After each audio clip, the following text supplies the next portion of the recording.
মূর্তি ভাঙার জন্য কিন্তু ইসলাম এসছে। মূর্তিকে সঙ্গে নিয়ে সেইটাকে উচ্চকিত করে বাইরে এনে ফলাও করে দেখি একটি বিভাজন তৈরি করার যে জায়গা, সেটি কোনোদিন বাংলাদেশে ছিল না। মূর্তি কমপ্লেক্স বন্ধ করতেই হবে, যে কোনো মূল্যে এটা বন্ধ করতে হবে। যদি সরকার এই ব্যাপারে নমনীয় হন, সরকার যদি নিজেকে এড়িয়ে যান, তাহলে অন্য বিজয় আর বিজয় হিসেবে ঘোষিত থাকবে না। বাঙালি হিন্দুদের, বাংলা ভাষাভাষী হিন্দুদের পূজার বিষয় না। তারা অন্য অনেক পূজা করে, 12 মাসে 13 পার্বণ করে, কিন্তু তারা রামের পূজা বা জয় শ্রীরাম এসব উচ্চারণ করতো না। এই দুটি ভারত থেকে আমদানিকৃত এবং এটির আলটিরিয়র মোটিভ নিয়ে এটা করছে। এই যে তারা একটা মূর্তি বানাচ্ছে, এই মূর্তিটা তারা ঘরে বানাক এবং ঘরের ভিতরে বানিয়ে নিজেরা পূজা করুক, কিন্তু এত বড় একটা মূর্তি ওখানে দৃশ্যমান করে যেটা তারা চাচ্ছে একটা উস্কানি দেওয়া হচ্ছে। কি উস্কানি? এখানে দেখা যাচ্ছে ভারত থেকে সব হিন্দুরা আসবে, এখান থেকে বাংলাদেশের থেকে সব হিন্দুরা যাবে।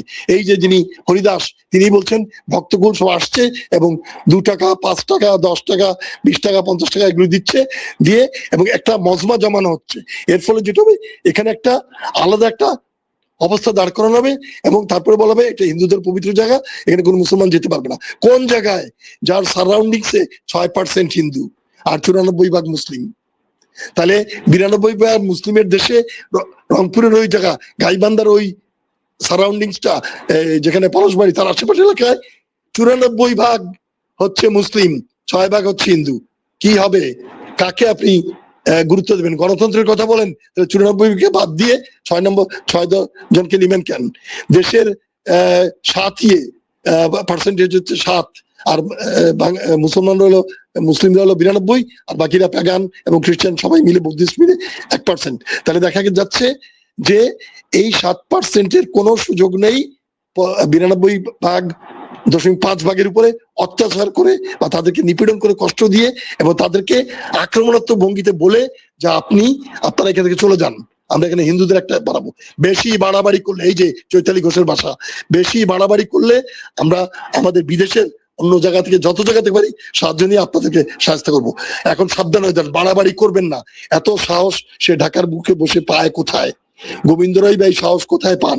এবং অন্যরা যারা, আমরা যারা মুসলিম নামধারী, যারা নামাজ পড়তে পারি না শুদ্ধভাবে, যারা আল্লাহকে মানি না, যারা নিজেদেরকে সিকিউলার বলে ঘোষণা দেই, তারা কোন অধিকারে এই এই অনুমতি আমাদের পক্ষ থেকে তারা দিয়ে দেন যে 81 ফুট না 300 ফুট করলেও কোনো অসুবিধার কারণ নাই, তারা তাদেরটা করছে। হ্যাঁ, তারা তাদেরটা করবেই। যদি রামকে তারা নতুন করে দেবতা হিসেবে গ্রহণ করতে চায়, করুক। যদি পুরনো দেবতা, যিনি তাদের কাছে প্রায় মৃত ছিলেন, তাকেও যদি নিয়ে তারা হইচই করতে চায়, করুক। যে সেই হইচইটা তাদের মন্দিরের মধ্যে হতে হবে। এইটি ছিল আমাদের বেসিক প্রপোজিশন 1। সেকেন্ড হচ্ছে, এইটার সঙ্গে যে একটা প্যারাফার্নালিয়া যুক্ত হয়ে যাচ্ছে, সেটা ওই এলাকায় একটা শিব মন্দির, ওই এলাকায় একটা খ্রিস্টান মন্দির, মূর্তি, শিবের মূর্তি, তারপর রামের মূর্তি, এবং বিরাট একটা কমপ্লেক্স তৈরি করা হচ্ছে। এবং এখানে সব হিন্দু নারী পুরুষ যাচ্ছেন এবং ভারত থেকেও আসা শুরু হয়ে গেছে। এর ফলে যেটি ঘটবে, একটি ভয়াবহ জায়গা তৈরি হবে। অর্থাৎ এই এলাকাটায় তাদের একটা স্যাংটিটি তৈরি করার নাম করে এখানে, যে এটার জন্য বন্ধু কোনো মুসলমান আর এন্ট্রি করতে পারবে না, আসতে পারবে না। ভারতের অনেক জায়গায় যেগুলি মুসলিম স্ট্রাকচার ছিল, সেগুলো দখল করে মসজিদ ভেঙে, মুসলিমদের স্ট্রাকচার ভেঙে ওখানে পুজো করা হচ্ছে। এবং সেই জায়গায় আপনি গেলে জিজ্ঞেস করা হয় তুমি কে, আপনার মুসলিম নাম উচ্চারণ করার সঙ্গে প্রথমে বেল্ট খোলায়, চামড়া কিছু বলা যাবে না। ওটা ইচ্ছা করে এই সিরিয়ালটা মেনটেন করে। তারপরে বলে নাম, এখন মুসলিমরা মিথ্যা বলে না, নাম বলার সঙ্গে যে বলো ইউ আর নট অ্যালাউড, দূরে দূরে যেতে বলে, কারণ আপনি অপবিত্র। তাহলে মুসলিমরা এরকম মুসলিমদের জায়গায় যেতে পারছে না, হিন্দুদের জায়গা তো দূরের কথা। আর হিন্দু মন্দিরের আশেপাশে যাওয়া যায় না। জগন্নাথ মন্দিরের ভিতরে আপনি ঢুকতে পারবেন না, পুরীর জগন্নাথ মন্দিরের ভিতরে আপনি ঢুকতে পারবেন না।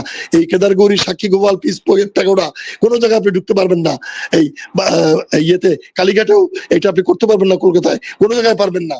কিন্তু আমাদের এখানে এরকম না পারার একটা জায়গা তৈরি করা হচ্ছে, সেটা হচ্ছে পলাশবাড়ি এইটা, যেখানে এইরকম মন্দিরের কমপ্লেক্স বানিয়ে, মূর্তির কমপ্লেক্স বানিয়ে একটা জায়গা তৈরি করা হচ্ছে, যার ফলে বিজেপির সঙ্গে যে অশুভ মেলবন্ধন সেইটি তৈরি করা হচ্ছে।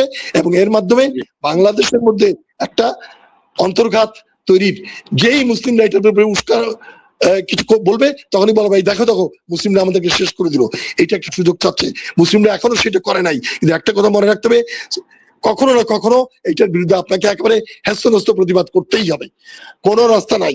আপনি যদি খুব নরম হন তাহলে চৈতালি ঘোষের জুতা খাওয়া অভদ্র ইতর ভাষণ শুনতে রাজি হন, এবং নাম নাম নামে মাত্র মুসলিমরা কোনো কক্ষে বসে বা বাইরে বসে এই জাতীয় আলোচনা করবেনই, যে যত ফুট ইচ্ছা করুক, কারণ তাদের কাছে ইসলাম কোনো গ্রহণযোগ্য তা পায় না। তারা সিকিউলার মানে হচ্ছে যে লোক চায় না। একটা মিনিট আসছি। তাহলে একটা কথা মনে রাখতে হবে যে এই পলাশবাড়ির গাইবান্ধার পলাশবাড়ির এই মন্দিরের মূর্তি কমপ্লেক্সের পিছনে আসল উদ্দেশ্য হচ্ছে বাংলাদেশের টেরিটোরিয়াল ইন্টিগ্রিটি নষ্ট করা, 1। 2, বাংলাদেশের যে মুসলিম সত্তা সেটাকে আঘাত করা। 3, বাংলাদেশের চরিত্রের মধ্যে সিকিউলার অবস্থা এবং ভারতীয় হেজিমনি প্রতিষ্ঠার চেষ্টা করা। 5, 4, এরপরে এইটার সঙ্গে আওয়ামী লীগের সংযোগ আপনি খুব স্পষ্ট দেখতে পাবেন, এবং এই ভারতে যে শেখ হাসিনার যে উৎস, আওয়ামী লীগের সাঙ্গপঙ্গর যে উৎস, সেটি কিন্তু এটির সঙ্গে যুক্ত হয়ে গেছে। তাইলে একটা খুব স্পষ্ট ব্যাপার যে আওয়ামী লীগ, ভারতীয় বিজেপি মোদির, এই কলকাতার শুভেন্দু, আসামের হেমন্ত এবং আমাদের এই হরিদাস আর চৈতালি, এদের মধ্যে একটা সম্পর্ক আছে। দুর্ভাগ্য এই যে এর মধ্যে মুসলিম নামধারী পঞ্চম বাহিনী ঢুকে পড়েছে এবং তারা তাদেরকে চলতে জ্বালাতে উস্কানি দিয়ে যাচ্ছে।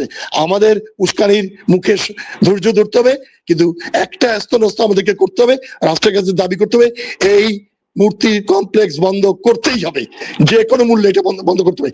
যদি সরকার এই ব্যাপারে নমনীয় হন, সরকার যদি নিজেকে এড়িয়ে যান, তাহলে অন্য বিজয় আর বিজয় হিসেবে ঘোষিত থাকবে না, বিবেচিত হবে না। তার কারণ বাংলাদেশের 92.5% মুসলমান, যাদের উদ্যোগে এটি হচ্ছে। একজন সমন্বয়কারীও হিন্দু ছিল না। উনি 2024-এর গণঅভ্যুত্থানে 2-3 জন হিন্দু মারা গেছে, একটা বাচ্চা অ্যাক্সিডেন্টালি, আর 2 জন ওই হেলিকপ্টার থেকে মেরেছে, আর সব মুসলিম। তাইলে প্রত্যেকটি আন্দোলনে মুসলিমের স্যাক্রিফাইস প্রত্যেকটি জায়গায়। আর আপনি 24-এর গণঅভ্যুত্থানে একজন সমন্বয়কারী কেন হিন্দু নেই, আপনি বের করতে হবে এটা। তার মানে তারা ছিল পতিত ফ্যাসিস্ট আওয়ামী লীগের সঙ্গে, এইটা বুঝতে পারতে হবে। কোন হিন্দু যদি ব্যক্তিগতভাবে থাকেন, তিনি আশা করি এটা বিবেচনায় নেবেন যে আমরা তাকে করছি না, আমরা কোয়ালিফাই করছি ওই অর্থে যে হিন্দুরা অ্যাজ এ হোল এই অবস্থার বাইরে ছিলেন। তাহলে হিন্দুদেরকে কিন্তু বিভ্রান্ত করা হচ্ছে। এই দেশের যে হিন্দু কোনোদিন ভারত দেখে নাই, তার তো ভারতের প্রতি আলাদা প্রীতির কোনো কারণ থাকতে পারে না।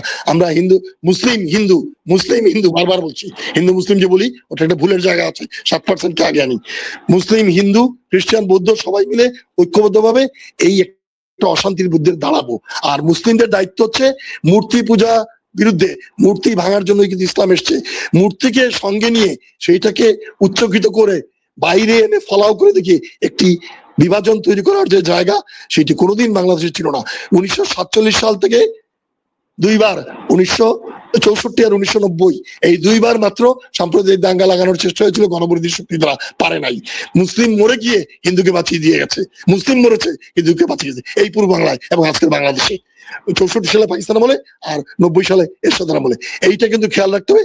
আমরা সত্যিকার অর্থে যদি নন কমিউনাল কে থাকে সেটা বাংলাদেশের মুসলিমরা, কিন্তু আমাদেরকে জোর করে উস্কানো হচ্ছে এবং আমরা সরকারের দাবি জানাচ্ছি, আলিম উলামাদেরকে আহ্বান জানাচ্ছি, এবং যারা অন্যান্য দল আছেন 11 দল সহ সবাইকে আহ্বান জানাচ্ছি, এবং আমরা সরকার প্রধানকেও বলছি যে তিনি যেন এটা বিবেচনায় রাখেন এবং যে কোনো অবস্থায় এই মূর্তির কমপ্লেক্সটা, রাম মন্দির মূর্তি সহ এটিকে যে কোনো অবস্থায় যেন এটিকে বন্ধ করার ব্যবস্থা করেন। যদি না করেন তাহলে সরকার কিন্তু 92.5% মানুষের বিপরীতে চলে যাবেন এবং সেই বিপরীতটা সরকারের জন্য খুব সুখকর হবে না।